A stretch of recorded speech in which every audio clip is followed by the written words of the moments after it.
નમસ્કાર મિત્રો, પ્રણામ.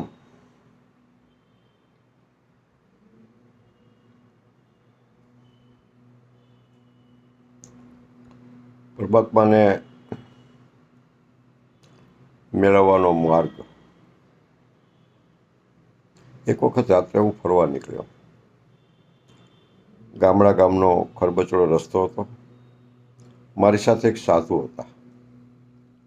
આ સાધુએ ઘણી યાત્રાઓ કરી હતી. ભાગ્યે જ એવું કોઈ તીર્થ હતું કે જ્યાં તેઓ ગયા ન હોય. પરમેશ્વરને મેળવવાનો માર્ગ તે શોધી રહ્યા હતા. એ રાત્રે તેમણે મને પૂછ્યું કે પરમેશ્વરને મેળવવાનો માર્ગ કયો? આ જ પ્રશ્ન તેમણે બીજાઓને પણ પૂછ્યો હતો અને હું અને તમે પણ આ જ પ્રશ્નથી વ્યથિત છીએ.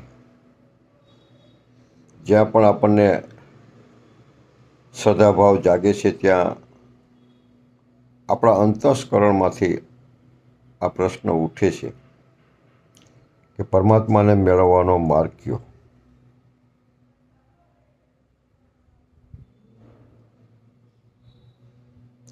આવો જ પ્રશ્ન એ સાધુએ પણ કર્યો અને બીજા લોકોને પણ કર્યો જ હશે. માર્ગો પર ધીરે ધીરે તેઓને ઘણા મળ્યા, પણ ભગવાન સાથેનું અંતર હજુ હતું તેટલું જ હતું. એમ પણ નહોતું કે બતાવેલ માર્ગે તેઓ ચાલ્યા ન હોય. તેઓ યથાશક્તિ પ્રયાસ પણ ઘણા કરેલા, પણ હાથમાં આવ્યું માત્ર ચાલવાનું. મિત્રો, અહીં એક વાત કહી દઉં કે આ સાધુ એક પ્રતીક જ છે. અને સાધુ એટલે તમે અને હું.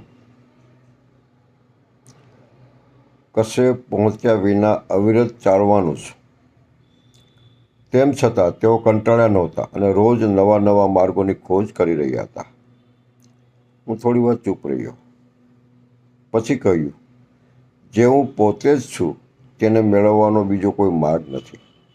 માર્ગો બધા પર અને દૂરને પામવા માટે હોય છે. નિકટ છે, નિકટ જ માત્ર નહીં, પણ જે હું જ છું તે માર્ગથી કેવી રીતે મળે? માર્ગ જેવું કોઈ અંતર ત્યાં છે જ નહીં. અને મેળવવાનું તો તે હોય જે ખોયું હોય. પરમાત્માને શું આપણે ખોયો છે?